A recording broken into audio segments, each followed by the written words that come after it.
Hi guys, Mrs. Powers here, and I am going to read you lesson 27 for history today.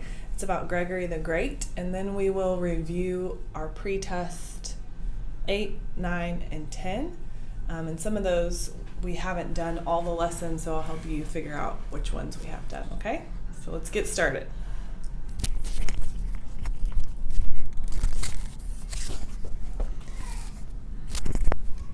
Sorry, getting my microphone put back so you can hear me. Okay, have you ever heard of the Pope? I mentioned him briefly in lesson 22 when discussing the importance of the church in the Dark Ages. Depending on your religious background, you may or may not know much about him. For those of you who don't, I'm going to explain who the Pope is because the man we're studying today, Gregory I, was a pope in the early Middle Ages. He was a very good one too, which is why most people remember him as Gregory the Great. The story of the Pope goes way back to the early church. Members of the present-day Roman Catholic Church believe that Jesus started the position of the Pope when he said these words to Peter. And I also say to you that you are Peter, and on this rock I will build my church, and the gates of Hades shall not prevail against it. And I will give you the keys of the kingdom of heaven, and whatever you bind on earth will be bound in heaven, and whatever you loose on earth will be loosed in heaven. From this passage, the Roman Catholic Church believes it is the one true church started by Jesus through Peter. That would make Peter the first pope of the Roman Catholic Church, though he wasn't called that during his lifetime. The word pope in Latin simply means papa or father. Like a father is the head of a family, so the pope is considered by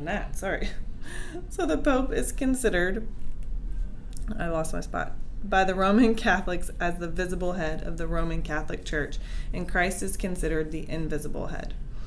However, there are many Christians who interpret the Bible differently than Roman Catholics do and who don't believe in the position and authority of the Pope. They would say that Peter only considered himself as an elder of the church, as stated in 1 Peter 5, 1-4. In that passage, too, Peter says he is an example to the flock, not a lord. We will be learning more about that in another volume when we cover the Reformation. That's the time in history when lots of people tried to reform or change the teachings of the church in regard to the Pope and other matters. These reformers became known as Protestants for protesting against the church.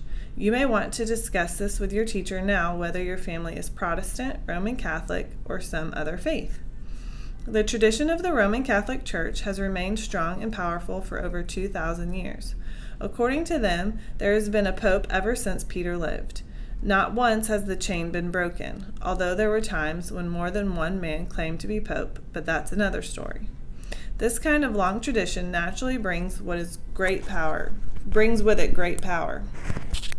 As I mentioned in lesson 22, the first men who followed Peter as leaders of the church called themselves bishops. It wasn't until the 5th century after the fall of the Western Roman Empire that the word pope was used instead.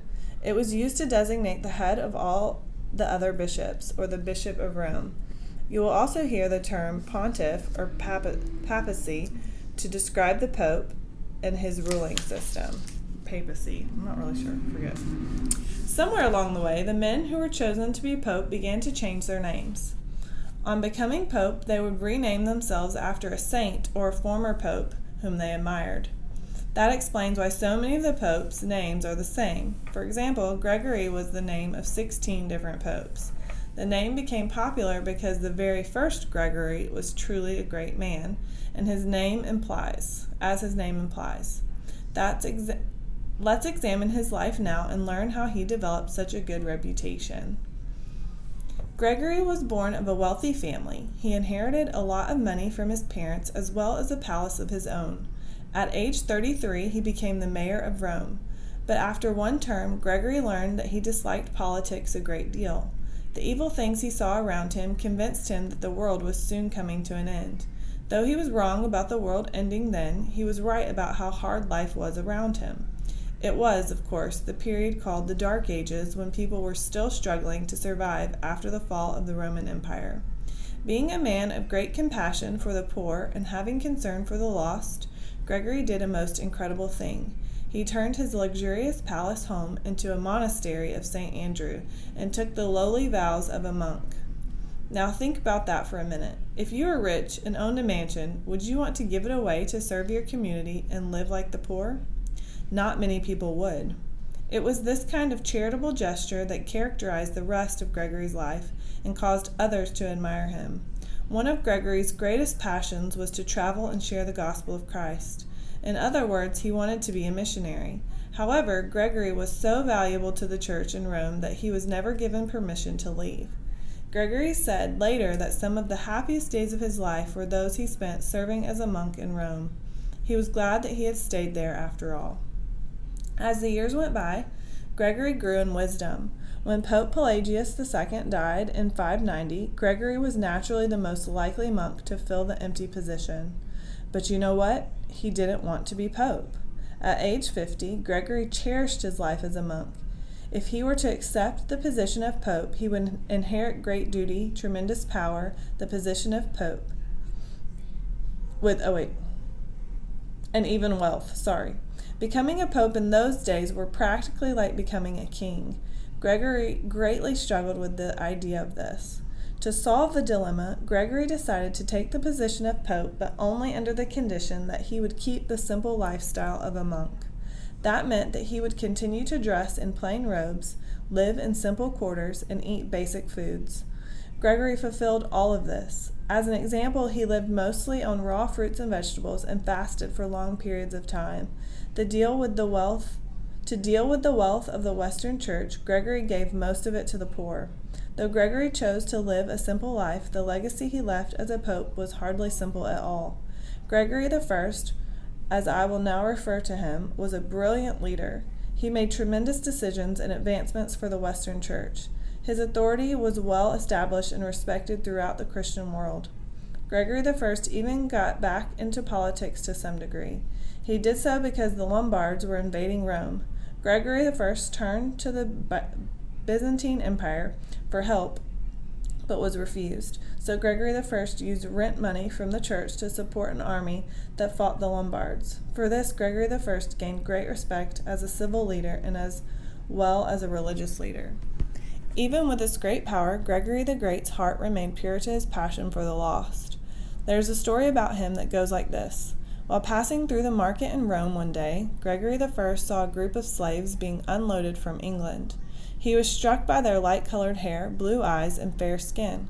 Gregory asked if these beautiful people knew anything of Christianity. He was told no, and that these people were Anglos from a pagan land. With compassion, Gregory said of them that they looked like angels, not Anglos. And though he could not leave Rome to preach the gospel to them, he sent Augustine of Canterbury to do the job. Augustine of Canterbury and other Benedictine monks invested their lives in converting many Anglos, Saxons, and Jutes in England to Christianity. Gregory I also sent missionaries to Sicily, Sardinia, and Lombardy. 7 monasteries were founded as a result of Gregory the Great's concern for the gospel. In every situation, he gave priority to the poor and the oppressed. He also made sure that whenever possible, the church paid to free prisoners of war. Gregory I was so dedicated to the poor in Rome that the destitute of the city received a month's portion of food, clothing, and money. If people were too sick to get their food, it was delivered to them, and Gregory I personally wrote hundreds of letters of encouragement to those who were in great need of counsel or healing. He was considered to be a true pastor to his people, a caring shepherd to his flock. He was so humble that he called himself Servus Servorum Dei, which is Latin for the servant of the servants of God. To keep his legacy of servanthood alive, Gregory I wrote training manuals for other bishops to learn from. He wrote, every preacher should give forth a sound, he should provide a model, basically is what that's saying. Every preacher should give forth a sound more by his deeds than by his words, and rather by good living imprint footsteps for men to follow than by speaking show them the way to walk. Gregory I wrote lots of other books too. He was very intrigued by the supernatural activity of angels and demons and wrote a lot about them.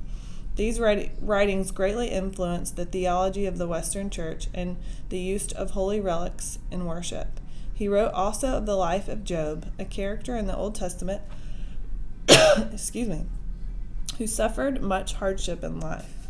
The famous Gregorian chant, a special kind of soothing music, is named after Gregory I, although he probably didn't create it. Monks were known for spending hours in prayer and meditation. Chanting and singing were part of the worship process. While Gregory the Great's spiritual influence grew over the years, his physical strength slipped away. As Gregory I grew older, his body became more and more fragile. His last years on earth were spent in much pain and physical weakness. In 599 he wrote, "I have rarely been able to leave my bed. I am tormented with gout and painful anxieties that every day I look for the relief of death." In 604 he died peacefully, as was his desire. As you can tell by now, Gregory I is one of those men who rightfully have been remembered as great. As one of the most outstanding popes of medieval times, Gregory I demonstrated a true servant's heart. It is no wonder that many popes who followed him would choose the name of Gregory. Excuse me. All that reading makes my throat dry. Okay, let's review our pretest quickly. We'll look first at pretest number 8. We did numbers 3 through 8. We did not do 1 and 2, okay?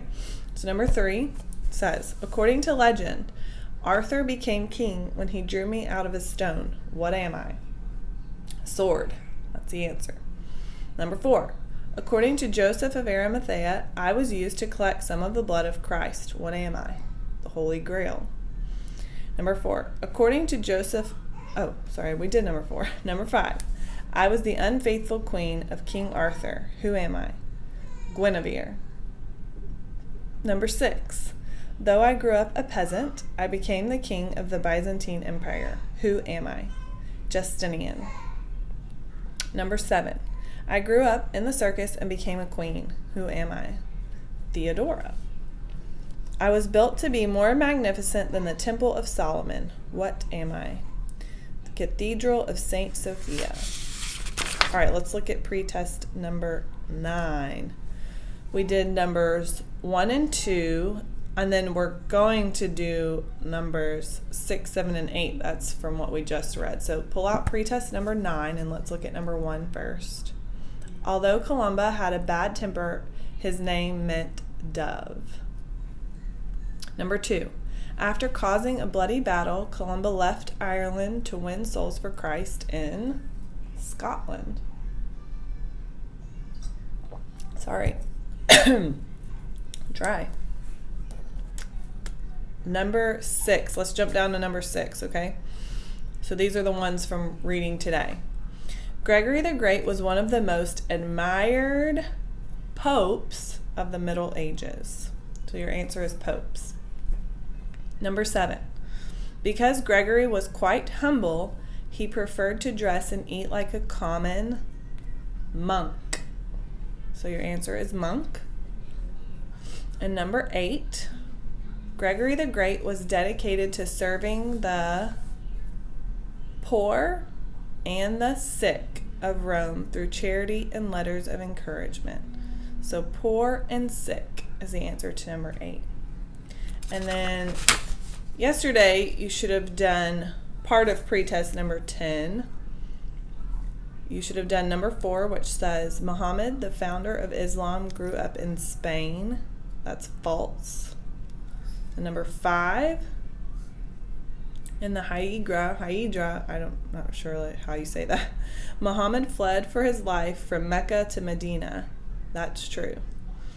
And number 6, Muhammad taught others to believe in hundreds of gods. That's false. Okay, so that's all we've done so far. If you have any questions, you can ask your teachers about those or your parents. But I hope you enjoyed learning about Gregory the Great, and I will see you next week. Bye.